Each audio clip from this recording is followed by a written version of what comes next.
오늘은 시편 42편 말씀을 본문으로 해서 내 영혼아 여전히 찬송하라라는 제목의 설교를 준비했습니다. 성경의 시편은 구약 이스라엘 백성들이 하나님께 드린 기도와 찬양의 모음입니다. 성님께서 모으셨고 또 성경에 기록하게 하셔서 우리들에게 주신 성경 말씀이지요.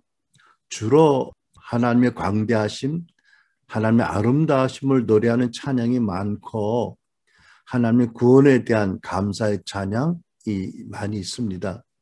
그런데 이제 일부 구약 신자들이 당면했던 삶의 고난에 대한 고백들이 포함되어 있습니다. 이제 이러한 시편은 현재적으로 어려운 삶의 시기를 지나는 많은 성도들에게 큰 위로와 격려를 얻게 하지요. 아무리 믿음이 좋아도 때로 믿음의 의심이 들거나 또 환경적으로 여러 가지 이유로 좌절하는 일들이 인생을 살면서 없을 수 없기 때문이지요. 제가 지금 기억나는 이야기가 유명한 리더십 강사인 한 목사님의 간증인데 샌디에고에 있는 스카일라인 처치 감리교회 담임 목사였었고요. 그분이 성함이 지금 바로 생각이 안 나는데 아무튼 이분이 한 번은 그 목회자 컨퍼런스에 갔어요.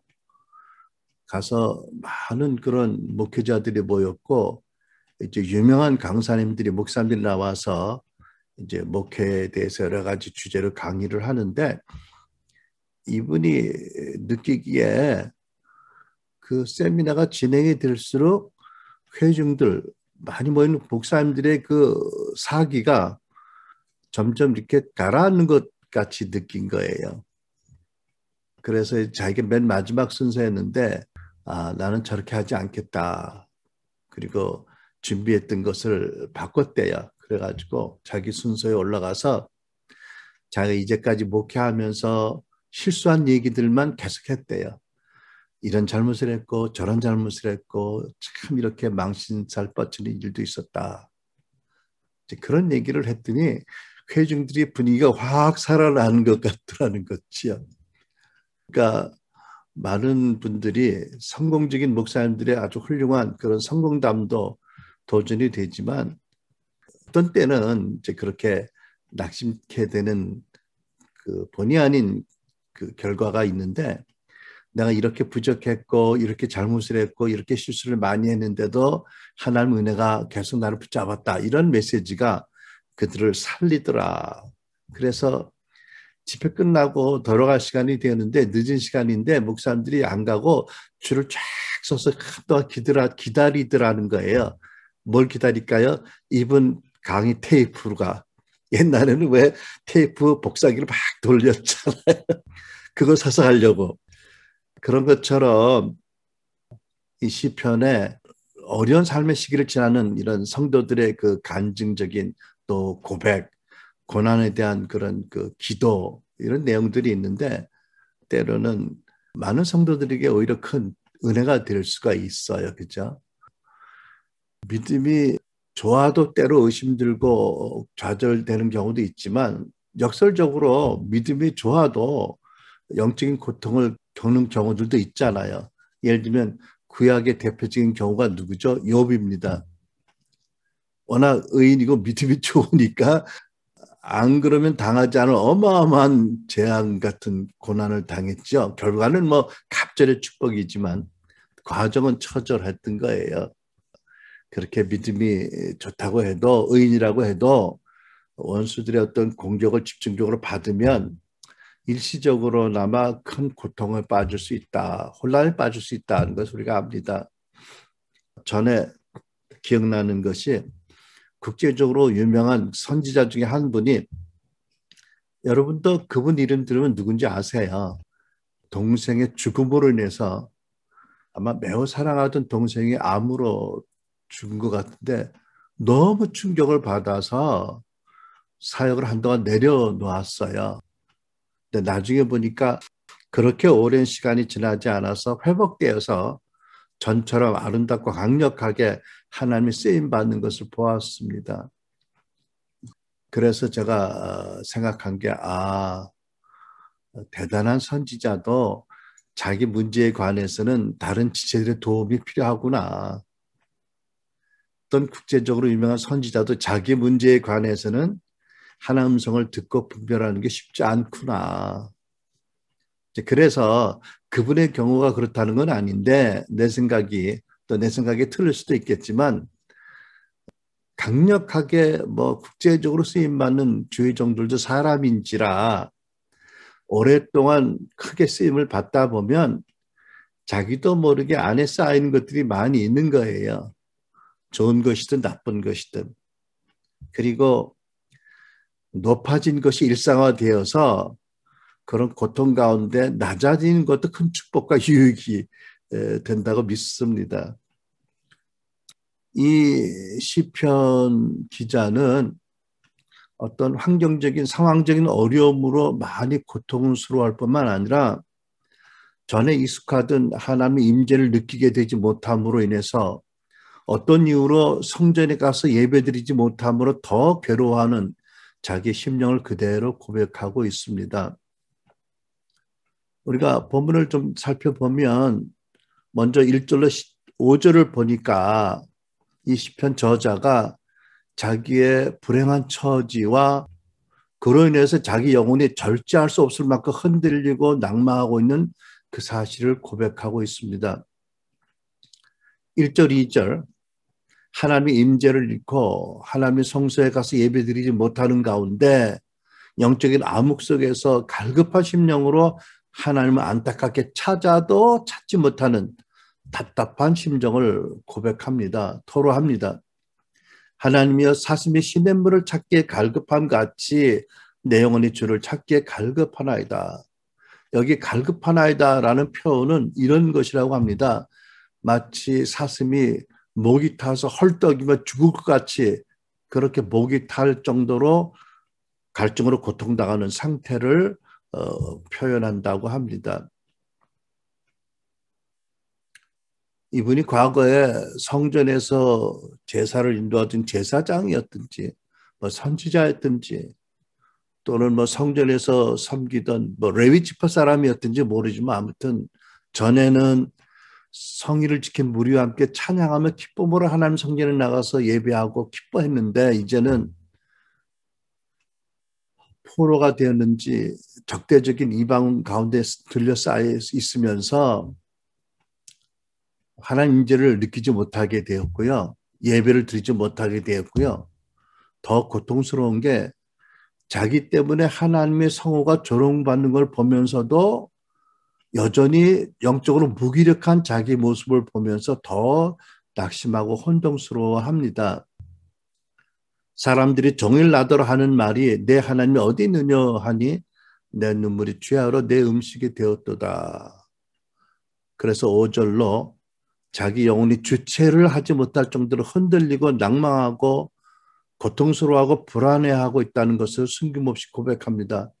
내 영혼아 내가 어찌하여 낭망하며 어찌하여 내 속에서 불안해하는고 라고 써서 그렇게 합니다. 자, 그러면 우리가 다시 본문으로 돌아가기 전에 잠시 왜 크리스찬들이 신자들이 영적인 침체에 빠지는가 일반적인 이유들이 무엇인가를 좀 살펴보겠습니다. 첫째로 자신의 기질과 약점이 무엇인지 알고 바르게 대처하지 못해서 그럴 경우가 있습니다. 여러분, 사람들이 아무리 하나님의 큰 은혜와 사랑을 받고 큰 체험을 해도 말씀을 따라서 어떤 그 치유와 변화와 성화의 과정을 거치지 않는 한 오랫동안 가지고 살던 자기 기질 이런 게 쉽게 바뀌어지지 않습니다. 물론 새 피조물 되고 하나님의 생명이 들어왔고 성령이 오셨지만 기질이 바뀌는 것은 말씀의 그 어떤 과정을 따라서 성령과 함께 기도하고 말씀을 적용하고 또 용서하고 회개하고 용서를 받고 용서를 선포받고 또 십자가에 못 박고 부활의 영역으로 들어가는 이 상당한 과정을 지나야 기질이 바뀌거든요. 삶의 모습이 바뀌거든요. 그래서 한동안은 최소한도 모든 성도들이 본래 가졌던 자신의 육신적인 기질이나 연약함을 가지고 신앙생활을 할 수밖에 없어요. 그러니까 여러분, 이제 나는 어떤 약한 문제가 있고 약점이 있고 내 기질이 무엇인지 취약점이 무엇인지를 알아야, 그리고 유의해야 영적 침체에 빠지지 않을 수가 있고 우리 믿음의 생활을 보다 더 건강하게 끌어갈 수 있다는 거지요. 예를 들면 내성적인 성도들은 자기 부족이나 과거의 실패에 너무 집착하기 쉬워요.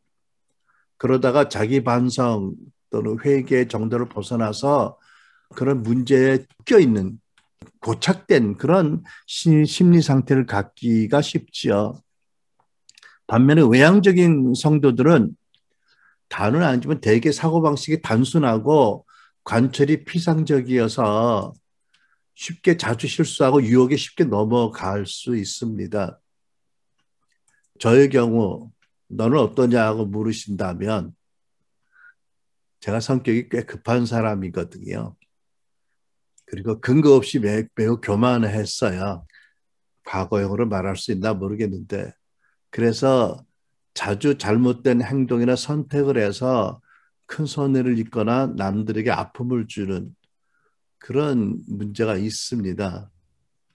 나이 많아져서 신중해지려고 노력을 하는데 그러다 보니까 큰 일에는 덜 하는 것 같은데 사소해 보이는 일에는 여전히 그 기질이 성격에 나타나서 어려움을 느낍니다.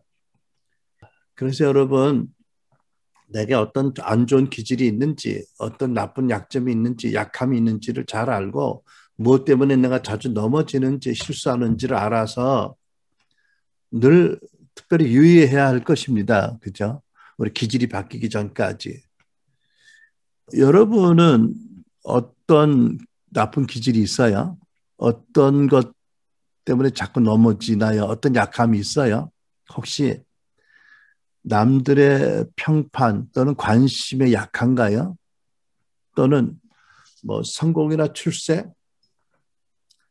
뭐 우리 이민 1세들은 이 부분을 많이 포기하고 사는 줄 압니다만은 어떤 물질에 대한 욕심, 성적인 유혹, 어떤 시기심, 지식에 대한 과도한 욕심, 뭐 이런 것들이 있나요? 혹시? 아무튼 내 문제가 무엇인지 알고 내가 어떤 안 좋은 기질인지 알고 그래서 무엇을 조심해야 할지를 알고 평소 기도하면서 잘 유의해야 할 것입니다. 그래서 크게 실수하거나 고통받거나 심지어 영적인 침체에 빠지지 않도록 예방적인 조처를 해야 할 것입니다. 혹시 그 연속극 보다가 열나는 분들 계세요? 뭐 시어머니와 며느리 사이를 본다든지 바람피는 남편 때문에 고통하는 아내를 본다든지 그래가지고 열이 빡 생기는 사람들이 있나요? 그런 분들은 내가 보기에 TV 드라마를 잘 조심해야 될 것 같아요. 악한 것은 생각하지도 말고 그랬잖아요. 그죠? 그 TV 드라마보다 악한 거 생각하는 거 죄니까. 아무튼 저는 70년대, 80년대 팝송을 좀 듣다가 그 옛날 생각이 나서 듣다가 우리 그 아프니까 청춘이다의 시기를 지냈잖아요. 중고등학교 다닐 때. 그때 우리 그 왕십리에 우리 동네 친구들이 우리 집에 이렇게 모였어. 왜 아버지가 늘 안 계시고 목장에 가 계시고 내 방이 따로 있으니까 날 모여가지고 팝송을 듣고 같이 노래하고 이랬거든요. 때로 그 친구들이 생각이 나고 해서 들었는데 듣다 보니까 나이브해지는 것 같이 싫더라고요. 그래서 안 듣습니다. 맨날 옛사랑 노래하고 뭐 잃어버린 사랑 뭐 노래하고 그게 영적으로 건강하지 않겠더라고요. 두 번째, 육체적인 요인 때문에 영적으로 침체되거나 슬럼프에 빠지는 경우도 있습니다. 사람이 영혼육이 하나로 지어진 존재이잖아요. 그러니까 육신이 과도하게 피곤하든지 육신의 질병이 들면 그것도 중한 질병이 들면 본인의 영적인 상태, 믿음에 직접 직접적인 영향이 오지요. 그러니까 아무리 성령 충만하고 믿음이 좋다고 해도 계속 육체적으로 피곤이 쌓이면 영적으로 약해집니다. 또 늘 너무 바쁘다 보면 되게 마음이 거칠어지고 하나님과 교제가 이제 빈약해지고 그다음 화를 자주 내게 되고 쉽게 죄에 넘어갈 수가 있어요. 제가 한국에서 만난 미국 목사님, 아주 유명한 목사님인데 전에는 더 유명했어요. 40대, 30대 자가용 비행기 타고 다니면서 미국 전역을 다니면서 집회했던 그런 목사님인데 목회가 커지고 바빠지고 너무 바쁘다 보니까 어느 날 그냥 와장창 깨져서 다 잃어버린 그리고 회복된 분이었어요. 어떤 신문 기자가 그분에게 인터뷰 때 묻더라고. 목사님께서 한국 목사님에게 권하고 싶은 친구가 있다면 뭐냐 그랬더니 이분이 어떻게 아는지 이분이 아마 잘 알 거예요. 와서 조영규 목사님도 찾아가 인사드리고 뭐 이렇게 서로 이름을 아는 정도였던 것 같은데 한국 목사님들이 내가 보기에 하나님이 원하는 것보다 더 많이 바쁘세요. 절대 바쁘시지 않게 지내시기 원합니다. 그렇게 얘기를 한 적이 있어요. 자기의 아픈 경험이 있었겠죠. 어쨌든 뭐 누구든지 너무 바쁘고 지나치게 과로하면 육신의 건강에 해치면 결국 영적인 건강도 나빠지고 상해지지요. 여러분 이게 저한테도 하는 말씀이 되겠죠. 일이 많다고 너무 늦게까지 밤새워 과로하지 말고요. 미리 지혜롭게 일을 나누어서 미리미리 일을 나누어서 하는 것이 좋을 것 같습니다. 그러다 보니까 생각나는데 제가 전에 우리 미국에 있는 아들한테 뭐를 좀 알아보라, 뭘 생각해봐라, 자기 일에 대해서. 그러면 이렇게 얘기하더라고. 아빠 내가 지금 하는 일이 언제까지 해야 되는데 중요한 일인데 그거 끝나고 그 다음날부터 생각해 볼게 이러더라고요. 속으로. 이놈이 뭐가 그렇게 중요한 일을 한다고 뭐 같이 생각해 나가도 될 텐데 그때까지 접어놓고 있다가 그날 되면 책을 열어서 그때부터 생각한다? 참, 이놈 누구 닮아서 이래? 나도 어멈도 안 그렇구만. 뭐 이러고 좀 못마땅하게 생각한 적이 있는데 우리가 어려서 한국에서 교육받은 것과 얘들이 어려서 미국에서 교육받은 게 달라서 그런지 몰라도 생각해 보면 그것도 괜찮다라는 생각이 들기도 하더라고요. 여러분 자식들이 커가다 보니까 자식들한테 배울 게 사실 많이 있더라고요. 말은 안 해도 저런 건 나도 배워야지, 닮아야지 뭐 이런 것들이 있잖아, 그죠? 혹시 여러분 벼락치기 하던 습관으로 지금도 그렇게 인터넷에 일하고 집에서 일하는 분들이 있는지 모르겠어요. 근데 이제는 여러분 학생 때까지 우리 건강하지도 않고요, 젊지 않고요. 이제 가족들이 딸렸고요. 더군다나 하나님의 성호의 평판이 우리에게 달려있기 때문에 우리가 신중하게 나쁜 기질과 약점을 알고 잘 대처해야 합니다. 세 번째, 아까 TV 얘기도 좀 했습니다만은 팝송 얘기도 하고 신자가 하나님을 바라보지 않고 더 세상을 많이 바라보면 영적 침체에 빠지는 경우가 있지요. 특히 오늘날 통신과 교통이 너무 발달해서 좋은 점이 참 많지요. 그런데 반대로 신앙적으로 보면 과거의 성도들보다 더 해로운 환경 가운데 사는 것 같아요. 많은 판단 자료가 없는 그 평범한 사람들로서는 도저히 이해하기 어려운 이런 사건들, 뉴스들을 자주 접하는데 그것들이 시험거리가 되고 신앙의 도전이 되거나 또 시험거리, 신앙적인 그런 문제가 되기도 하잖아요. 예를 들면 지난번 대통령 선거, 미국, 뭐 우리나라도 아닌데 왜 이렇게 관심을 많았는지 미국 대통령 선거, 부정선거 주장이 뭐 다양한 각도의 보도들이 막 쏟아졌잖아요. 그거 듣다 보면 하나님이 다스리시는 게 맞나? 이 말이 맞나? 저 말이 맞나?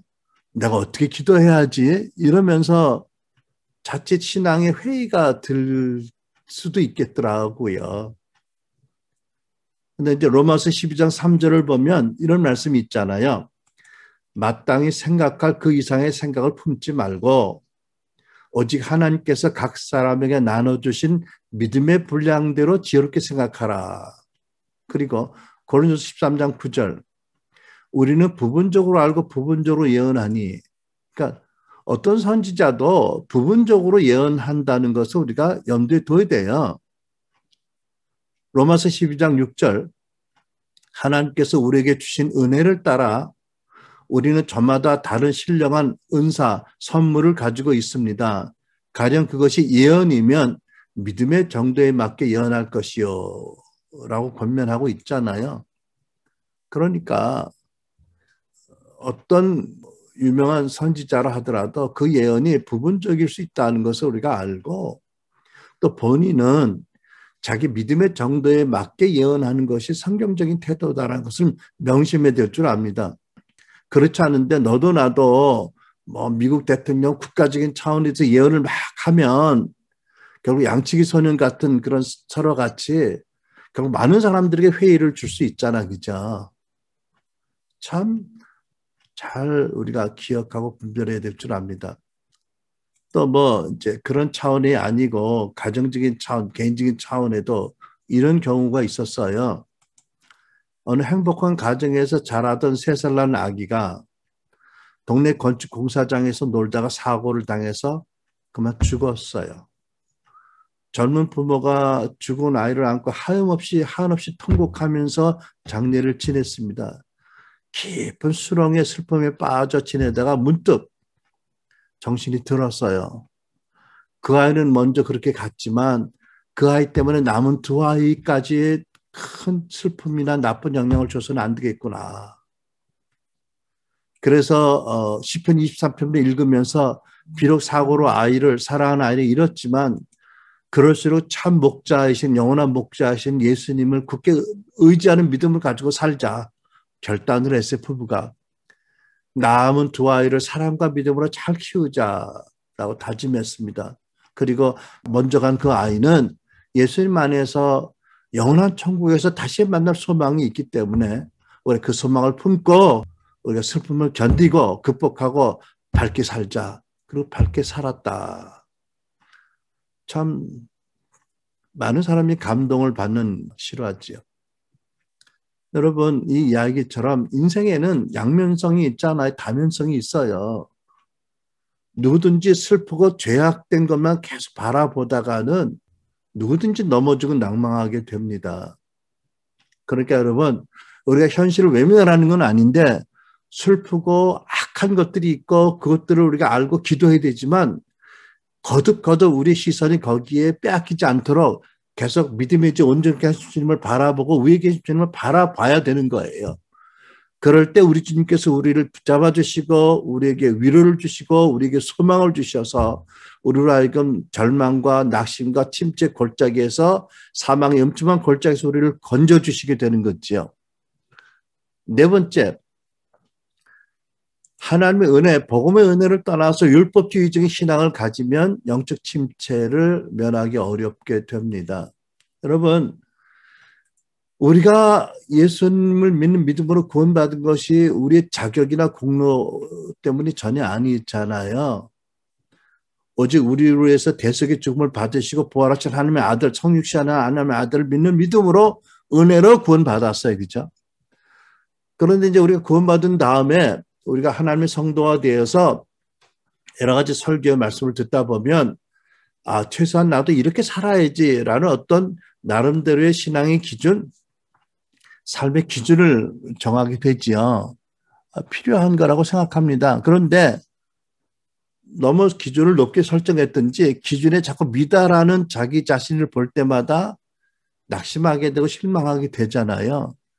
실망이 겹치면 좌절이 오고 그러다가 자기 믿음에 대해서 의심이 되고 더군다나 자기가 받은 구원에 대해서 의심이 되고 나중에 하나님의 구원 그 자체에 대해서도 모호하게 혼동되는 경우도 있을 수 있잖아요. 그죠? 예를 들면 젊은이들 같은 경우에 성적인 자위 같은 것들이요.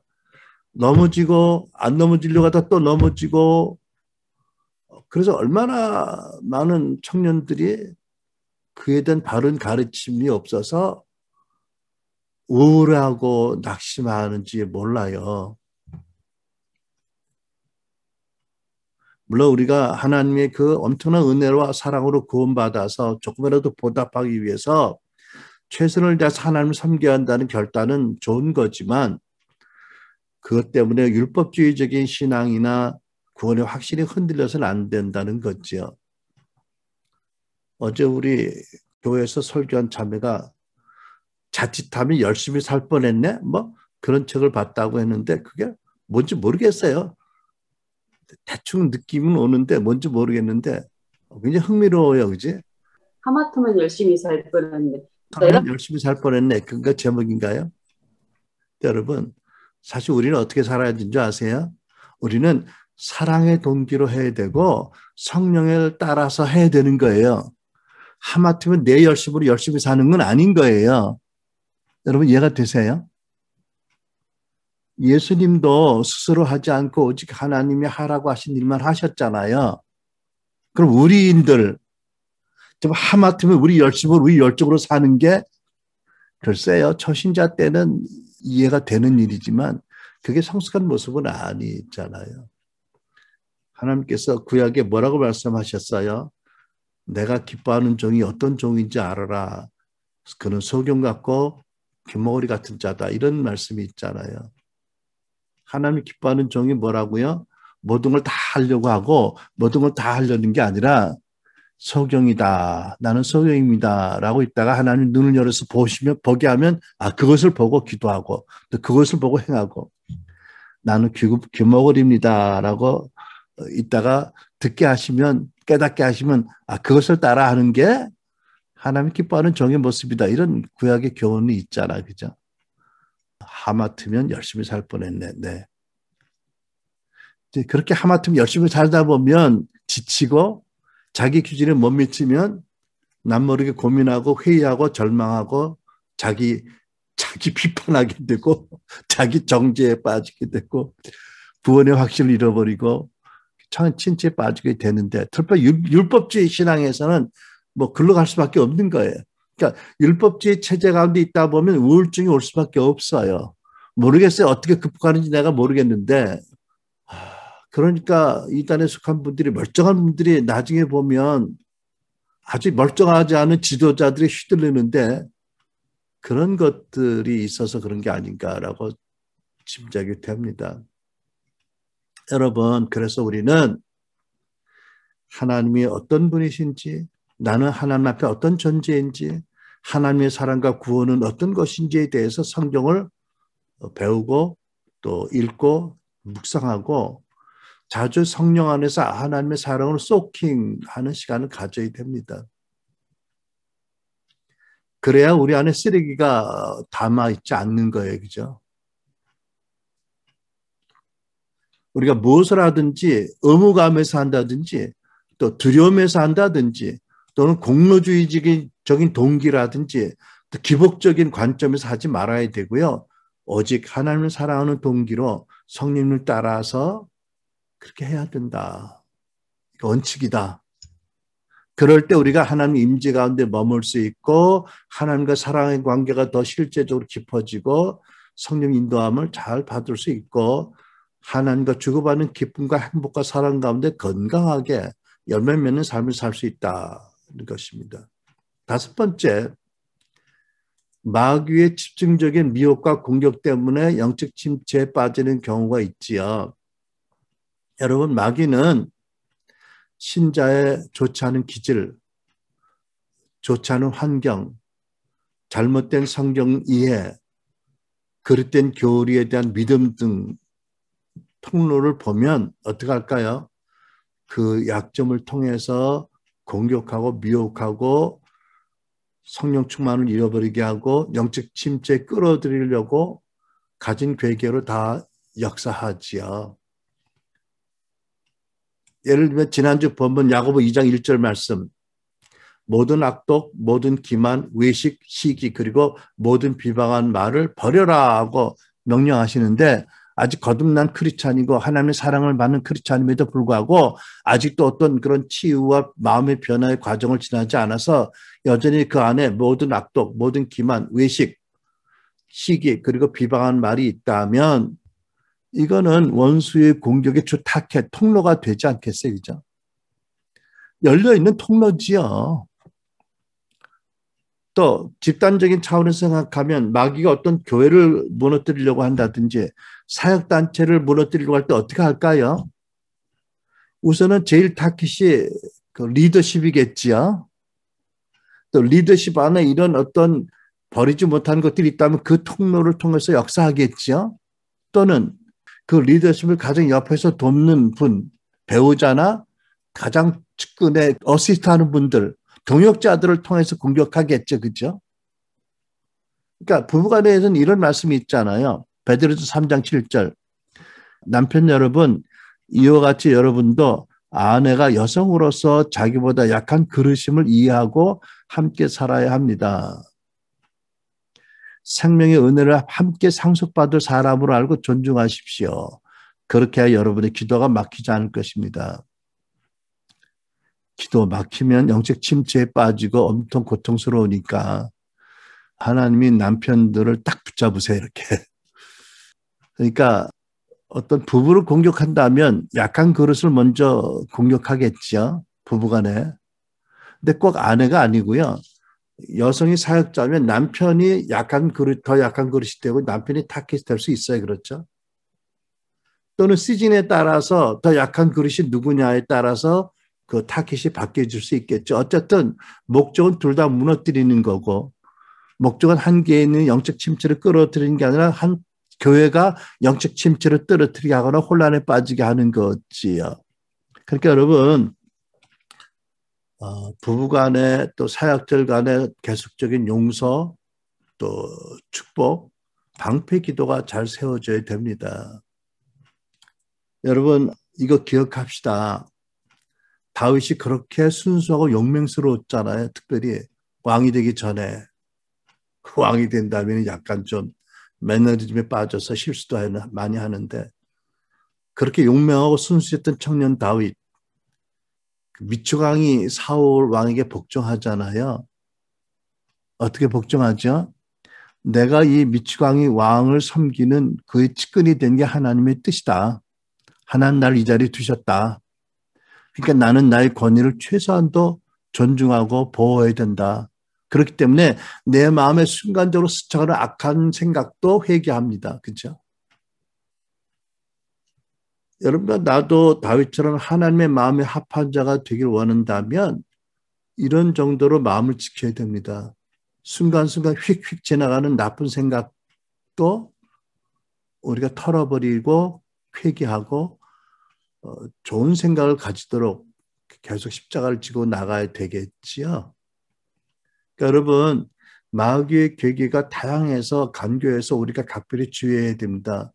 그렇지 않으면 어느 순간 마귀에게 넘어가서 내가 죄짓고 내가 상처를 스스로 받을 뿐 아니라 우리의 거듭된 실수를 보고 주변 사람들이 자녀들의 믿음을 거부하거나 하나님의 성호가 이 시편 기자처럼 주변 사람들이 조롱받게 되는 결과도 생길 수 있다. 교회가 사역단체가 크게 상처받을 수 있게 된다. 그렇다고 해서 늘 깨어있으라고 해서 항상 긴장해서 과도하게 긴장해서 스트레스 받을 정도로 되라는 건 아닙니다. 저의 의미는 나의 문제가 뭔 줄 알고 하나님께 이것을 맡겨요. 성령님, 제가 이런 약함이 있고 이런 문제가 있습니다. 제가 계속 주의 은혜로 치유받고 변화되려고 하지만 계속해서 나를 지켜주세요라고 성령께 맡겨드리는 거예요. 내가 항상 하이 얼라트가 돼가지고 항상 과도하게 긴장하면 그것도 스트레스 되잖아요. 나중에 또 무뎌지게 되거든요, 사실은. 그러니까 쉬지도 않고 주무지도 않고 우리를 떠나지 않은 성령께 맡겨드리라는 거지요. 미리 기도로. 그러면 그럴 필요가 있어 성령께서 우리를 깨우쳐서 그때 정신이 들어서 공격받고 있으면 공격을 방비하게 되고 싸우게 하신다는 거지요. 그러니까 성령 안에서 늘 깨어있으라는 거지요. 육신적으로 깨어있으라는 건 절대로 아닙니다. 의지적으로 스스로 깨어있을 수도 없고요. 혹 우리에게 불신앙의 생각이 들어왔거나 누구에 대한 미움이나 용서하고 싶지 않은 마음이 들어오거나 원망이나 또 불결한 욕망이 들어오면 원수의 불화살에 내가 맞았구나 한데 더 불이 번지지 않도록 불을 끄고요. 화살을 뽑고요. 그 상처에 보혈과 기름을 바르고요. 바로 믿음의 방패를 들고 성령의 급 하나님 말씀으로 마귀와 싸워야 됩니다. 예수 이름으로 마귀를 꾸짖고 대적하고 그리고 공격을 멈추고 떠나가도록 이미 십자가와 부활로 패배한 존재, 내게 예수 이름의 권세가 있는 것을 권세를 우리 적용해서 대적하라는 거지요. 그리고 서로 위해서 중보기도의 네트워크를 잘 세우고 방패기도를 세워서 또 특별히 중보기도 은사가 있는 지체들의 도움이 필요하지요. 또 그 지체들이 필요한 것들은 또 다른 지체들이 다른 은사로 도와주고 몸이 함께 건강히 설 수 있기를 바랍니다. 결론적으로 성도들이 영적 침체를 겪거나 지나치게 고통받는 어떤 상황이 있다면 근본적인 원인이 결국은 본인의 무엇이다? 불신앙이다라고 저는 생각을 합니다. 하나님 나에게 누구신지, 나는 하나님에게 어떤 존재가 되었는지, 정체성, 또 이런 것들을 바로 알지 못하면 그러니까 하나님이 나에게 누구신지, 내가 하나님의 어떤 존재가 되었는지, 사랑받는 아들과 딸이 되었다는 것, 내가 하나님의 종이라는 것, 복음을 맡은 자라는 것, 정체성을 바로 알지 못하면 그게 우리의 약함이 되고 불신앙이고 마귀가 그것을 틈을 타고 공격하고 미혹하고 회의가 되어지고 침체될 수 있다. 여러분, 이제 우리의 그 존재에 대해서 정체적인 주님이 뭐라고 말씀하셨죠? 대표적인 말씀 하나 인용합니다. 마태복음 7장 11절. 너희가 악할지라도 자녀에게는 좋은 것을 줄 아는데 하물며 하늘에 계신 너희 아버지께서 구하는 사람에게 좋은 것을 주시지 않겠느냐. 너희 아버지라고 하시잖아요. 약하고 악하도 부모들은 자식에게 좋은 걸 주려는 마음이 있잖아요. 그죠? 하물며 하늘에 계신 천부께서 너희 아버지이신데 얼마나 너에게 좋은 것으로 안 챙겨주시겠느냐 이렇게 하시잖아요. 우리는 그분의 아들과 딸이고요. 전능하신 분이 우리 아버지라고 말씀하잖아요. 또 여러분 마태복음 11장 11절에 이런 놀라운 말씀이 있어요. 예수께서 하신 말씀 제자들에게 내가 진실로 너에게 말하노니 여자가 낳은 자 중에 세례요한보다 더 큰 이가 일어남이 없도다.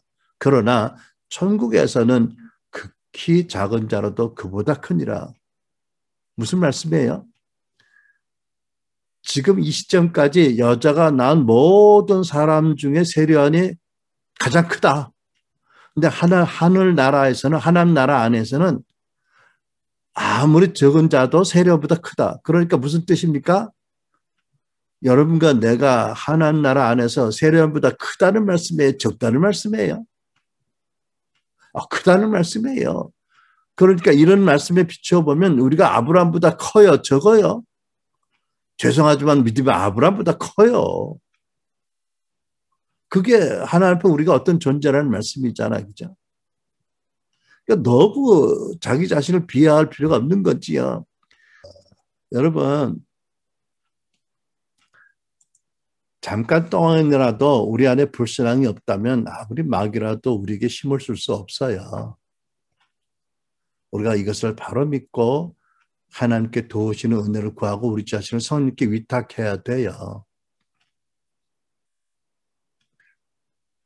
한 20년 전의 통계인데 영국 국민 5명 중에 4명이 하나님을 믿는 믿음을 가졌다라고 했고요.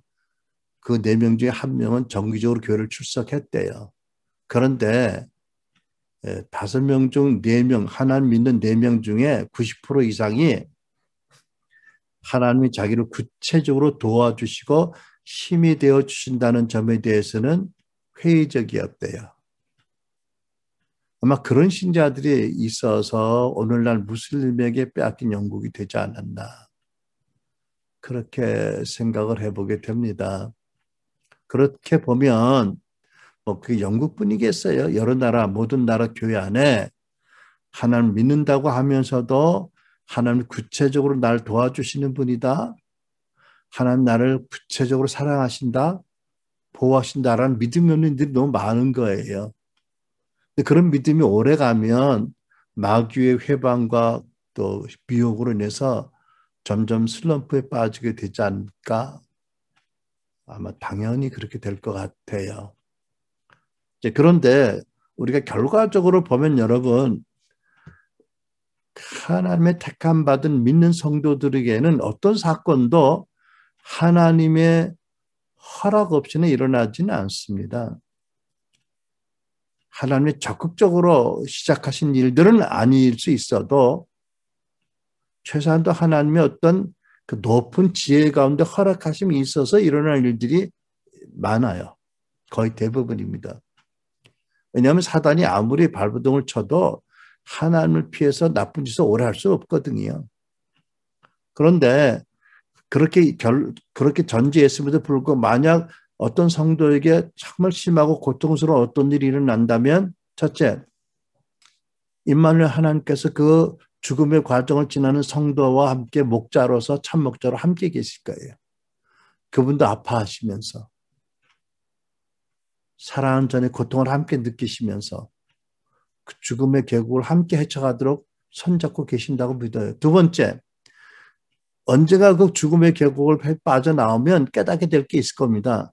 아, 내가 아예 온실 속에서 자랐던 것보다 이런 고통을 안 겪은 것보다 결국 하나님이 함께 계시기 때문에 협력히 선을 이루셔서 결국은 고통 안 겪은 것보다 내가 더 성숙해질 수 있고 내가 더 하나님 나라의 유용한 존재가 될 수 있었다. 결국은 나에게 유익과 은혜가 있었다라고 고백할 시점이 온다는 거지요. 그러니까 여러분, 어떤 경우에도 우리가 로마서 8장 28절 말씀을 붙잡고 선포하고 붙잡고 서야 됩니다. 우리가 알거니와 하나님을 사랑하는 자 곧 그 뜻대로 부르심을 입은 자들에게는 모든 것이 합력하여 선을 이루느니라. 자, 그러면 이제 본문으로 돌아가겠습니다. 이렇게 여러 가지 원인 때문에 고통당하고 영적으로 침체된 경우들이 있는데 대책이 무엇일까? 그럴 건 우리는 어떻게 해야 될까? 이것을 우리가 시편 42편에서 찾아보기 원합니다. 첫째, 하나님께서 이미 베푸신 구원의 은총과 이미 도우신 은혜의 체험을 기억해야 된다. 40장 2절 하나님께서 나를 기가 막힌 웅덩이와 수렁에서 끌어내시고 내 발을 반석 위에 두사 내 걸음을 견고케 하셨다라고 간증한 말씀이 있습니다. 하나님께서 과거에 어떤 깊은 수렁에서 결코 빠져나오지 못하는 웅덩이에서 나를 건지셨나. 근데 내가 어느새 그 은총을 잊어버리고 구원의 은혜를 잊고 원망하고 낙심하고 있나. 돌이키라는 거지요. 저희 경우에 10여 년 훨씬 넘게 지긋지긋하게 아내를 괴롭히던 루마티스 관절염이 하나님의 어떤 시즌에 단기간에 완치되었던 일. 아, 우리는 그 병이 결코 나으리라는 소망을 못 가졌어요. 그런데 어느 때가 되니까 단기간에 아주 완전히 치유하시고 독한 약을 먹어서 상한 위장도 온전히 고쳐주셔가지고 얼마나 식욕이 좋은지 잘 아시죠? 건강한지요. 네. 의사들이 안 믿어요. 병력을 얘기하면 의사들이 루마티스 관절염이 치유됐다면 거기를 갸우뚱갸우뚱하고 아주 무식한 사람 보는 시선으로 우리를 쳐다보더라고요. 의학적으로 불가능한 일이라고 해요. 다른 그런 기적을 베푸셨어요. 우리가 서울서 개척교회 섬기면서 아무도 우리 보고 그렇게 굶었다고 생각 안 할지라도 너무 가난해서요. 아이들에게도 하루에 한 끼씩은 못 먹였어요. 우리 막내가 앞만 봐도 내가 이거밖에 못 먹었다고 그러면 너 늦게 일어나서 못 먹었으니까 네가 다 먹은 거야 라고 억지를 쓰면서 한 끼씩 굶었어요. 쌀이 없었어요. 그러면서도 부채가 생기더라고요. 그때만 해도 룸마티스 약이 수입약은 의료보험이 안 돼가지고 다 사 먹어 개인적으로 비용으로 샀었거든요. 그 여러 가지 때문에 그랬을 것 같아요. 또 캐나다에서 미국 떠날 때 캐나다에서 소박하게 산다고 살았는데도 어쩔 없이 카드 빚이 많이 쌓였었어요. 뭐 여러 번 또 아무 의지할 분 없는 캘리포니아 가서 우리가 6개월 동안 살았을 때 임지를 떠나서 참 미국의 살림이 얼마나 비용이 많이 들어요. 미국에서 사는 비용이. 근데 돌이켜보면 그때마다 하나님이 기적같이 사람들을 통해서 재정을 보내주셨어요. 어떨 때는 그때 필요한 것보다 훨씬 더 많은 재정도 주셨고요. 돌이켜보면 참 기적같은 공급이 많이 있었거든요. 너무 하나님께서 어찌 뭐 이런 재정이나 건강 차원에서만 우리를 수렁에서 건지셨나요? 얼마나 더 크고 말할 수 없는 고통과 문제 속에서 우리를 거듭거듭 구원해 주셨지 않습니까? 6절에 보면 하나님이여 내 영혼이 내 속에서 낭망이 되므로 내가 요단 땅과 헤르몬과 미살산에서 주를 기억하나이다 라고 기록합니다. 낙심이 오고 회의가 오면 하나님 이전에 나에게 어떤 은혜를 베푸셨는지를 기억하고 믿음의 중심을 바로 잡아라 이런 교훈입니다. 또 두 번째, 마음이 혼란스러울 때 내 마음 그대로 사실 그대로 정직하게 기도해야 합니다. 1절 보니까 이렇게 기도하잖아요. 하나님의 사심이 시냇물을 찾기에 갈급한 같이 내 영혼이 주를 찾기에 갈급하나이다. 7절 주의 파도와 물결이 나를 엄몰하도소이다. 그러니까 이 파도가 이 물결이 나를 덮쳐온다 이런 고백이 있잖아요. 그러니까 여러분 혹 절망감이 엄습해 오거나 하나님에 대한 원망이나 미워하는 마음이나 의심이 있다면 꾸미지 말고 그대로 사실대로 정직하게 기도하라. 하나님 그런 기도를 듣기를 기뻐하신다. 그런 기도에 석경답하신다라는 교훈입니다. 여러분 하나님 앞에 좋은 것만 드리겠다고 해서 그것도 꾸미고 감추는 것은 일종의 외식이지요. 하나님 이미 다 아세요. 저희가 이 사역하다 보면 최선을 다해서 하나님을 올곧게 믿으려고 하다가 정말 남편 때문에 자식 때문에 정말 수십 년을 고통하다가 어느 날 퍼져서 그냥 하나님께 눈물로 원망하고 퍼져서 막 몸부림치는데 마치 그때 벼락이 쳐서 죽을 줄 알았는데 놀랍게 은혜가 임해서 마음이 편안해지고 상황이 바뀌더라 이런 간증들을 듣잖아요. 그죠? 세 번째, 자기 속사람에게 말을 걸고 명령을 하라는 교훈입니다. 5절로 11절 내 영혼아 내가 어찌하여 낭망하며 어찌해서 내 속에서 불안해하는고 너는 하나님을 바라라 나는 내 얼굴을 도우시는 내 하나님을 오히려 찬송하리로다 라고 자기 속사람에게 말을 걸고 또 명령을 합니다. 여러분 신앙생활에서 가장 중요한 것 중에 하나는 내 마음 지키는 거잖아요. 왜? 내 마음이 믿음의 모판이니까 마음에서 믿음이 자라니까 뿌리 내리고 자라서 열매 맺으니까 마음을 지키는 게 가장 중요한데 때로 우리 마음이 내 뜻대로 안 되잖아요. 그죠? 내 마음대로 안 되는 게 내 마음이죠. 그러니까 때로는 우리가 내 마음을 향해서 말을 걸고 대화를 하고 명령을 해야 될 때가 있습니다. 너 왜 이렇게 풀주고 하느냐? 왜 하나님이 안 계시고 그렇게 낙담하느냐? 하나님 돌아가셨느냐? 왜 그렇게 염려하고 있느냐? 정신 차려라고 스스로에게 말을 걸고 명령할 필요가 있습니다. 그리고 하나님을 바라라 하고 명령해야 됩니다. 그만 이제 문제를 집착하지 말고 이제 하나님을 바라봐라. 위에 계신 분을 바라봐라. 너를 위해서 모든 고난 받으시고 죽으시고 부활하신 주님이 살아계시지 않느냐. 나는 나 리드머 구속자가 이 땅에 발을 대고 오실 나를 믿는다라는 식으로 명령하고 너는 그 부속자를 바라봐라고 명령하라는 거지요. 너는 그분이 딸이 아니냐. 그분이 너의 아빠가 아니냐. 아버지를 바라봐라. 이렇게 명령하라는 거지요.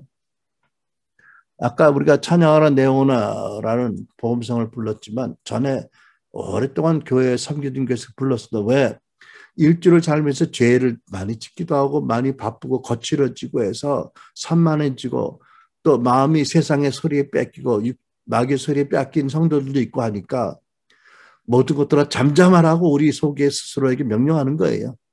내 속에 있는 것들은 잠잠하고 너는 하나님을 바라라. 찬양 받으시기에 마땅한 하나님을 바라라고 찬양하라고 명령하는 뜻으로 우리가 그 노래를 매주 불렀던 적이 있었습니다. 네 번째, 마지막으로 찬송할 의사가 없어도 찬송할 마음이 없어도 의지적으로 하나님께 찬송하라고 명령하고 찬송을 해야 됩니다. 시작해야 됩니다. 11절 마지막 부분에 나는 내 얼굴을 도우시는 내 하나님을 오히려 찬송하려. 오히려가 뭐예요? 마음은 없어. 그럴 무드가 아니야. 그럴 기분이 하나도 아니야. 하지만 의지적으로 오히려 그럴수록 찬송한다는 거잖아요. 그렇죠? 시편 145편 1절로 3절 왕이신 나의 하나님이여 내가 주를 높이고 영원히 주 이름을 성축하리이다. 내가 날마다 주를 성축하며 영원히 주 이름을 성축하리이다. 내가 의지적으로 성축합니다. 당신은 마땅히 어떤 경우에도 내 입에 찬양을 받으시 합당한 분입니다라고 찬양을 하면 찬양 중에 거하시는 하나님의 임재가 하나님의 은총이 하나님의 역사가 나타나고 시작된다는 것입니다. 자, 오늘 말씀 정리하고 마치겠습니다. 혹 믿음의 신앙의 회의가 몰려오고 낙심이 몰려올 때 하나님 나에게 어떤 분이며 하나님 지나는 날 어떻게 도우셨는지 기억하고 우리 마음을 추스려야 된다. 또 하나님 나에게 어떤 예언을 주셨는지 약속을 주셨는지를 기억하고 그것을 붙잡고 서야 된다. 우리 마음이 원망이나 회의나 미워하는 마음이나 부정적인 생각이 있다면 이미 다 알고 계신 하나님 앞에 솔직하고 정직하고 숨김없이 하나님께 토로해서 기도해 드리자. 그럴 때 하나님이 우리 마음에 있는 것을 받아가신다. 세 번째, 비관적인 생각이나 부정적인 감정에 사로잡히지 말고 마귀에게 눌리는 속사람이 깜짝 놀라도록 내 속사람에게 마음에게 말을 걸고 권면하고 때로는 명령해야 된다. 그리고 언제나 영원히 찬양받듯이 합당하신 하나님께 찬양하도록 의지적으로 명령하고 찬양을 시작하라. 이스라엘의 찬양 가운데 거하신 하나님 나타나시리라. 때때로 우리가 인간인지라 약하고 넘어질 때가 있지만 선지자 엘리야도 넘어져서 죽기를 구했던 것을 기억하면서 우리가 이런 시편 기자의 그 교훈을 붙잡고 하나님 주시는 교훈을 붙잡고 일어서는 하나님께 기쁨을 돌리는 또 승리하는 열매면 저 여러분의 되기를 예수 이름으로 축원합니다. 기도하시겠습니다.